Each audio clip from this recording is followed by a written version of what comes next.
eu te interromper, porque eu quero tocar nesse assunto, mas eu quero chamar a nossa segunda convidada aqui, a Madeleine Laxco, que já está conosco, conectada. Olá, tudo bom? Tudo bem com vocês todos aí? Carolina, que eu sou fãzaça, me ajuda nesses temas, que eu sou uma pessoa que às vezes escreve sobre isso, mas eu não sei fechar uma planilha de Excel, Cláudio. E essa mulher me salva. O pessoal de humanas é sempre assim, né? A gente faz humanas porque a gente foge das exatas. Madá, deixa eu aproveitar um gancho da fala da nossa duquesa, que é o seguinte, ela alertou para a necessidade de que esse debate sobre a reforma tributária, e eu acho que todo esse debate que envolve economia, a política econômica, os fundamentos econômicos, a gente percebe um esforço enorme e urgente do governo em aumentar a arrecadação, e ela tocou na questão do STF também, que eu quero, já vou comentar isso, mas ela falou assim, da seriedade, da necessidade de se ter um debate sério, calmo, tranquilo, com o pé no chão, com as pessoas nas suas, né, debruçadas nas planilhas, nos cálculos, e não o que a gente está vendo, que é discurso em cima do palanque, nas redes sociais, é o Randolph dizendo que a gente, botando lá uma planilha, dizendo que a gente tinha que fazer a mesma coisa que a Turquia, que está quebrada. Mas essa é a política do Janones. A política do Janones disse, não, nós estamos agora numa nova democracia, não pode descer do palanque. Como é que faz para debater política pública de cima do palanque? Não faz, né, Cláudio? Ganha no grito. Eu sou completamente contra o janonismo. É muito grave que uma pessoa que teve atuação nas redes, que esse senhor sempre teve, esteja dentro de um governo que se propõe a pacificar um país e a fazer reformas estruturais. Não tem a ver uma coisa com a outra. Uma coisa é você implodir marcos civilizatórios e ganhar no grito, que é o que o Carluxo faz, é o que o Janones faz, e a outra coisa é governar, que é diferente disso. Então, a primeira distorção que a gente tem é a moralização excessiva, né? Virou todo mundo bedel. Então, você tem que ter a moralidade dos juros, a moralidade da cobrança de impostos. Esse imposto é do bem ou esse imposto é do mal? E isso é uma espécie de delírio, é um descolamento da realidade. Você não vai... É número, você tem que botar um número lá, ver os estudos, as pessoas aguentam pagar essa carga? O que a Carolina estava falando do pequeno empresário, o tempo que você gasta, o dinheiro que você tem que gastar para você saber o que é que você deve e como paga, é um negócio insano, é piada, entendeu? E esse debate nunca chega a se concretizar ali no real. Como é que vamos fazer isso? Como é que vamos fazer aquilo? E, por outro lado, você vê casos como lojas americanas, lojas Marisa, que aí, como é rico, é amigo, é os brother que estão almoçando, jantando com político e com poderoso, aí pode. Aí pode mesmo, porque assim, não pode, vamos processar. O caramba, pode, tá com a grana, tá por cima da carne seca e vai ficar. E ainda tem essas decisões que a gente tem do Supremo, que é tipo, já estava decidido que a coisa julgada é tal. Mas precisou de dinheiro. Então não é mais. Não vai mais ser. Então, assim, lidar com seriedade com essas questões é uma urgência do Brasil, mas não é dos políticos. Porque o que eles querem é continuar essa polarização tóxica e tentar ganhar no grito, porque aí, como a gente vê, você aumenta a carga tributária canetada. E ninguém discute nada. É muito fácil assim, né? Não precisa negociar mais. Você grita, você pressiona a pessoa, você humilha a pessoa, você cata o presidente do Banco Central e transforma ele no Darth Vader, e as coisas vão saindo do jeito que você quer. Tá funcionando, né? Interdita o debate. O Freitas está com a gente aqui, mas ele fica na outra sala. Eu ia fazer uma brincadeira, mas depois vão me acusar de... melhor não. Freitas, até porque fizeram meme recente, né, Freitas? Aquilo foi errado, Aquilo foi errado. Fizeram um meme. Você pôs na sua rede social, que eu vi. no seu Instagram. Essa é muito cínica. Foi o meme do Freitas e foi ela que fez. Foi a maior incentivadora do meme. Você e o Alan dos Panos, que vocês se aliaram aí. Não, na verdade, eu fui uma das vítimas do meme, inclusive. Eu a principal vítima. O Freitas apareceu depois. Eu posso fazer lá no Instagram. Uma perguntinha para a Maria Carolina? Não pode não. Aqui não é o papo com ela. Porque vai entrar o vídeo, eu queria só fazer uma perguntinha para ela, pelo seguinte, porque nós temos por ano aí uma perda de arrecadação de quase beira os 500 bilhões, né, no Brasil, de sonegação de imposto. E esses impostos sonegados a gente sabe que vêm, então, de grandes empresas como Americanas e tal. Por que o governo não consegue receber o que essas empresas devem? O que deveria ser mudado na reforma tributária para que a gente conseguisse reaver esse dinheiro? Porque, no final das contas, quem é que acaba sendo penalizado? É a classe média, né? A classe média para baixo. Enquanto os grandes empresários estão aí. A gente está vendo esse rombo de 40 bilhões nas Americanas e, ao que parece, né, vai ficar por isso mesmo. Então, a gente precisa pensar, quando a gente for pensar exatamente nesse ponto, eu tenho um pouco de pé atrás com esses números de bilhões e trilhões e coca-trilhões em sonegação. Por quê? Porque quando a gente usa esses números, a gente está usando alguns números da própria Receita Federal e nem sempre a gente sabe que nem sempre o que está sendo cobrado efetivamente é o que é devido. Qual que é o principal ponto aí que a gente tem que pensar? Simplificação. Por que hoje é tão complexo? Por que, por exemplo, por que nesse país o voto de qualidade do CARF virou um debate? Isso não tem que ser um debate, porque o voto do CARF é um órgão técnico, ele não tem que estar pensando em arrecadação ou alguma coisa assim.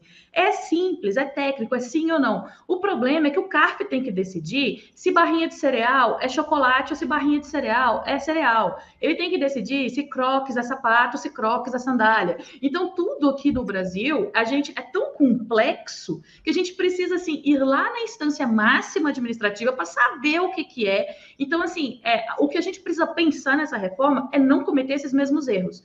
E olha que alguns países que fizeram reforma recentemente, como, por exemplo, a Índia, cometeram os mesmos erros, tá? Então, lá eles estão passando os mesmos perrengues que a gente passa aqui de classificação. Então, assim, a gente tem que estar muito atento. Se for para refazer e simplesmente mudar de nome e manter os mesmos problemas, a gente não vai para lugar nenhum, é só conversa de político mesmo. Eu acho que o imposto sobre o Crocs tinha que ser muito alto, porque o sapato é horroroso. Você sabia que eu também. Eu acho que por via das dúvidas, porque eles estavam na dúvida se era sapato para uso doméstico ou se era sandália. Eu falei, então, de quem está em casa, vocês não cobram imposto, mas quem sai na rua tem que pagar. Isso, tem que pagar triplamente. Eu tenho um croque de dinossauro. Não aparece com ele na redação, que você já sabe. Se sair na rua, tem que pagar o imposto. Cláudio aparecer aqui. Não, mas eu não faço isso, eu fico em casa só. A gente tira foto e joga nas redes. Vai jogar aqui é só para minha filha. Gente, mas ele só, Carolina, uma dúvida. Crocs, a tributação não é como anticoncepcional? Pode também. A gente pode enquadrar isso também. Eu pensei isso, sabe? Porque se tem um que é 100%, o único anticoncepcional 100% é Crocs, gente. Se ele for para dentro de casa, não tem antidump e faz controle de natalidade. Só vejo vantagem. Maravilhoso. Aí você põe uma meia antes. Nossa, e a gente gasta o réu primário. Aí a gente gasta o réu primário, né? Eu estou falando isso, mas eu não uso mais porque o meu filho jogou ele fora. Mas eu pretendo comprar outro. Seu filho é muito sábio, seu filho é muito sábio, cuida da boa imagem da mãe. Da mãe.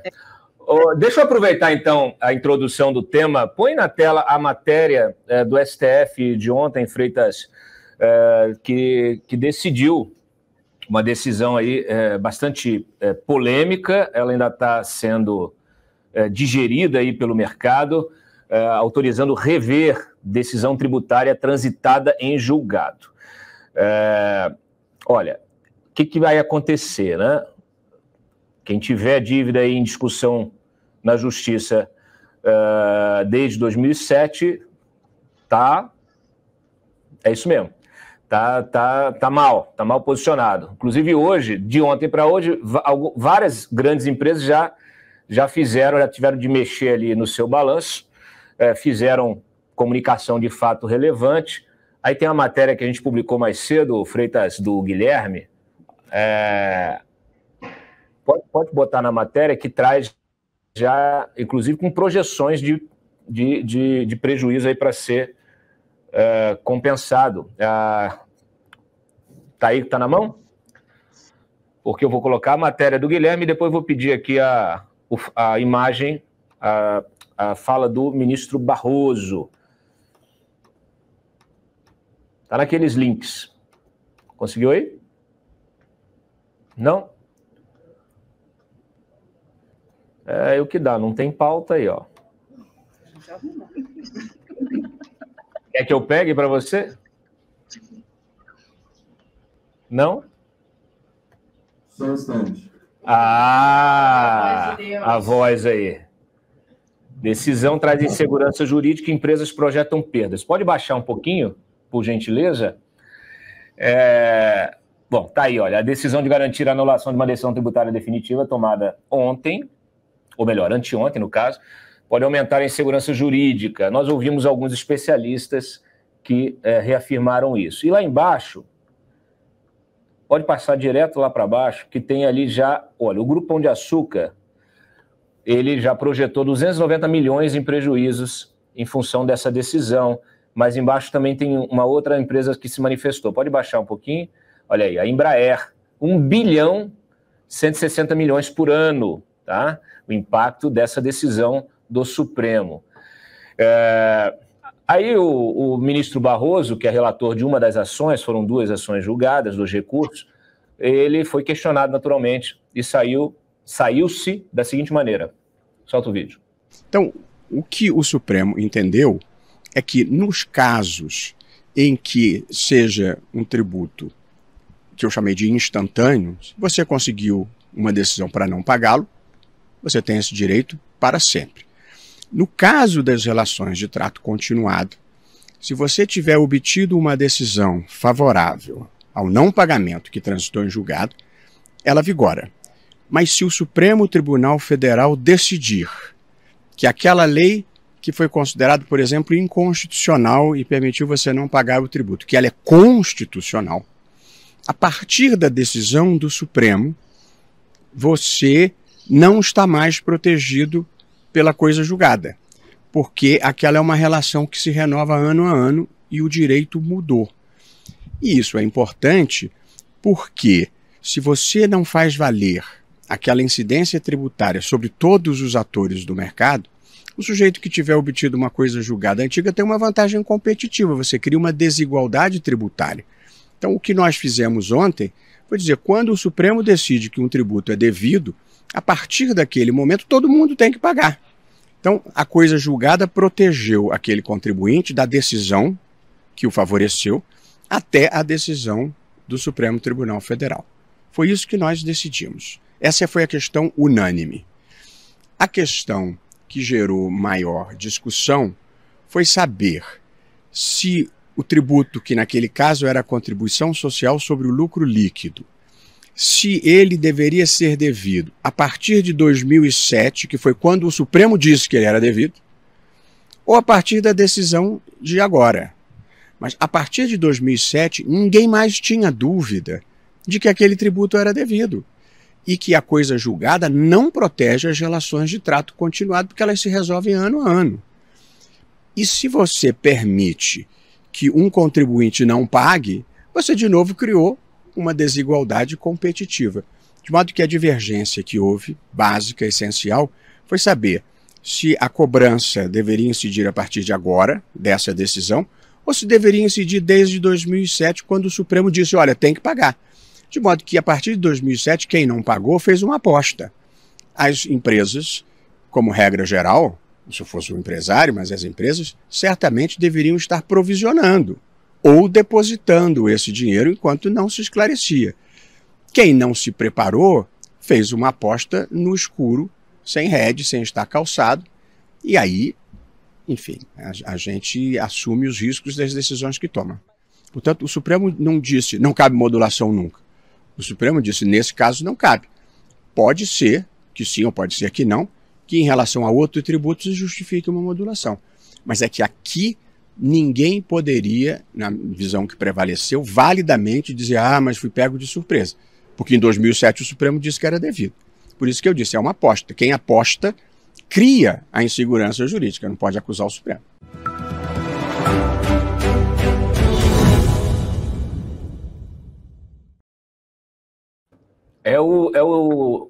Perdeu o Mané.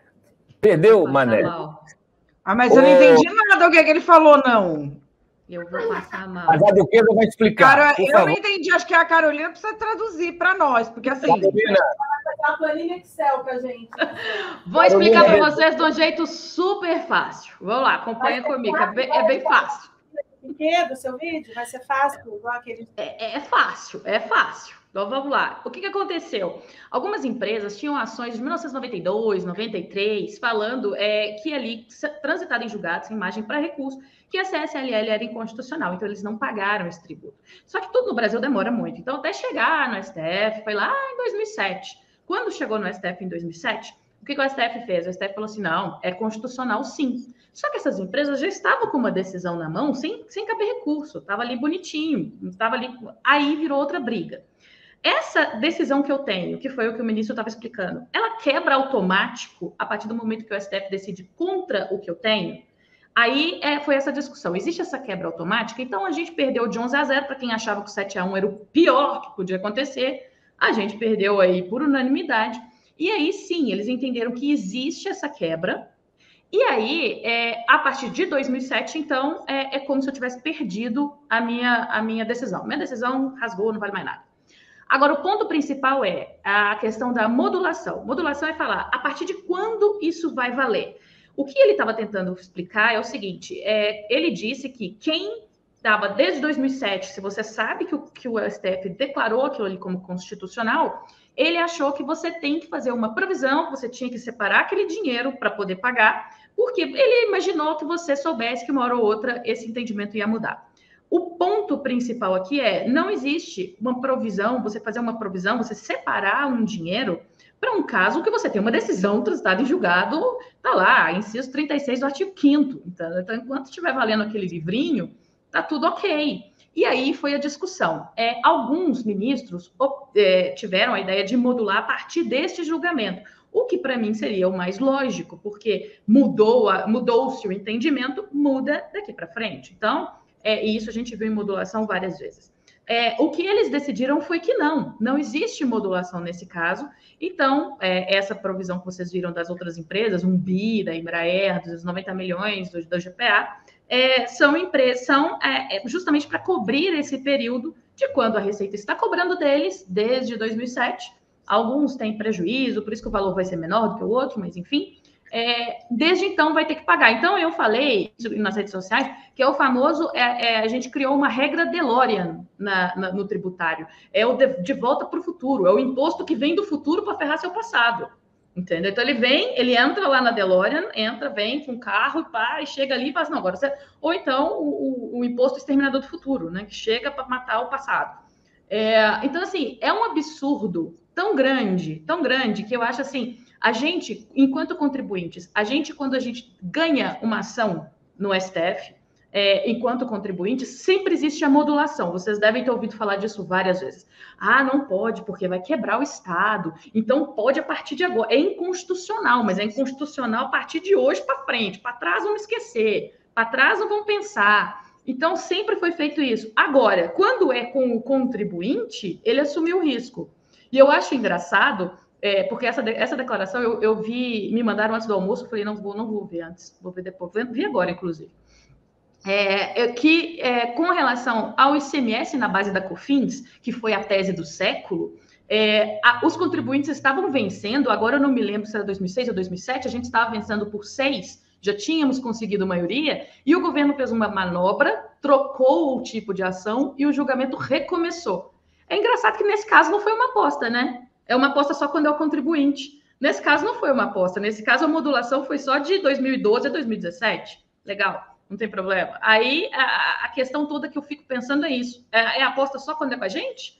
Então, assim, É um absurdo, é uma insegurança jurídica monstruosa, principalmente a questão da não modulação.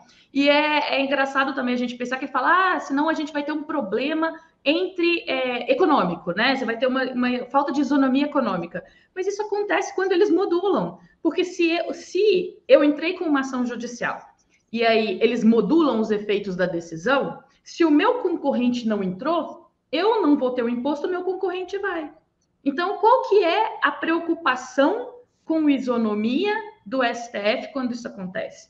Então, assim, são vários pontos que eu queria colocar aqui de provocação para vocês. Não sei se eu expliquei direitinho, se todo mundo entendeu. Tá todo mundo com raiva? Porque o meu objetivo é deixar todo mundo com raiva.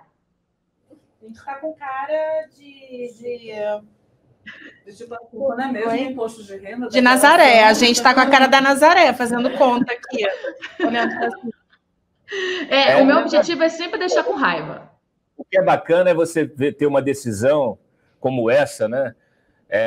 Que é muito célere, né? Ela acontece 16 anos depois.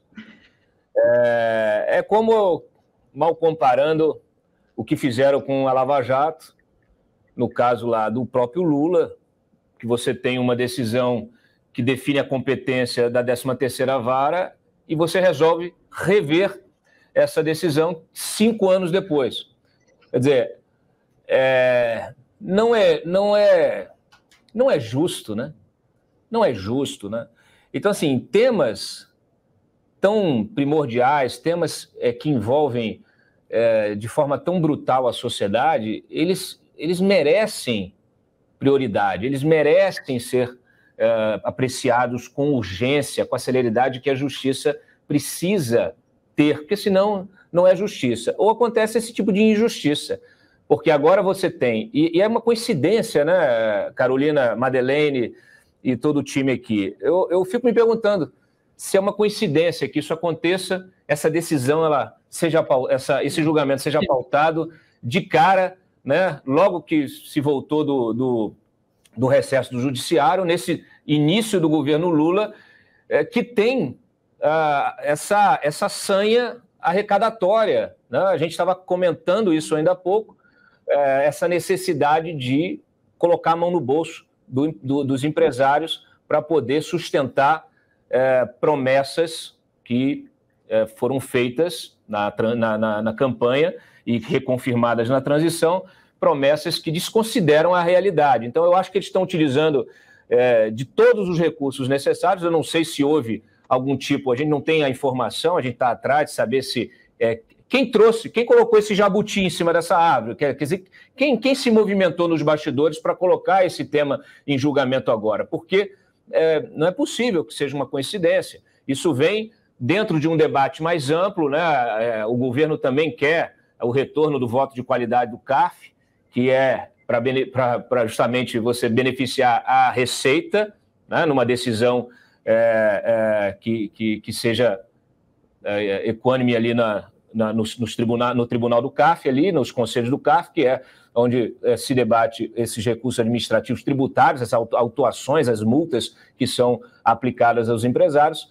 às empresas de uma maneira geral. Quer dizer, quando você tem ali 4, antes eram 5 conselheiros, passaram a ser 4, e aí 4 empate em dúvio pro réu, benefício do réu. E agora eles querem voltar para que esse voto de Minerva seja da Receita, e é óbvio que a Receita nunca vai decidir pelo contribuinte, ela vai decidir pelo Estado, né? Então, assim, isso vem dentro de uma lógica que se espera, aí quanto? 1 trilhão, né? Arrecadar com essas decisões, o que também é uma coisa meio bárbara. A minha questão que eu coloco para vocês aqui é assim, até onde dá para esticar essa corda, porque essa sanha arrecadatória, essa sanha de colocar a mão no bolso do empresariado, ela tem um limite, que é o limite do próprio bolso, né? Vai chegar uma hora que ela vai se reverter, você vai quebrar empresas. Essa decisão do Supremo, me parece que para empresas muito grandes, fortes, menos alavancadas, você consegue lidar com isso, né? Gerenciar isso ao longo dos próximos anos. Mas quem tiver muito alavancado, quebra, efetivamente quebra. Então você pode ter um efeito rebote de desemprego Fechamento de empresas, desemprego, e se você não tem empresa funcionando, você não tem imposto para arrecadar, né? A insegurança jurídica, que eu acho que é o pior. Eu acho que o pior é que é a insegurança, porque você não consegue, Cláudio, convencer ninguém a investir num país que as regras mudam a todo momento. Então, você pega aqui, por exemplo, você vai explicar uma questão de um julgamento gigantesco, como a tese do século, a questão do semestre no base da COFINS. Aí você chega e fala assim, não, nós vencemos o processo. Aí o diretor, alguém fica, olha, feliz, né, venceu o processo. Não, nós vencemos e não levamos, calma. E aí o STF leva 4 anos para resolver as questões referentes à modulação. Então, você fica mais 4 anos parado esperando. Eu acho... O maior problema é esse, entendeu? Assim, como é que você justifica isso para alguém? Ou você fala assim, você tinha uma decisão, ela valia, mas não vale mais. Então, assim, é muito suco de Brasil, entendeu? Madá? Essa questão, eu acho que a gente está conversando tanto, né, Cláudio, sobre democracia.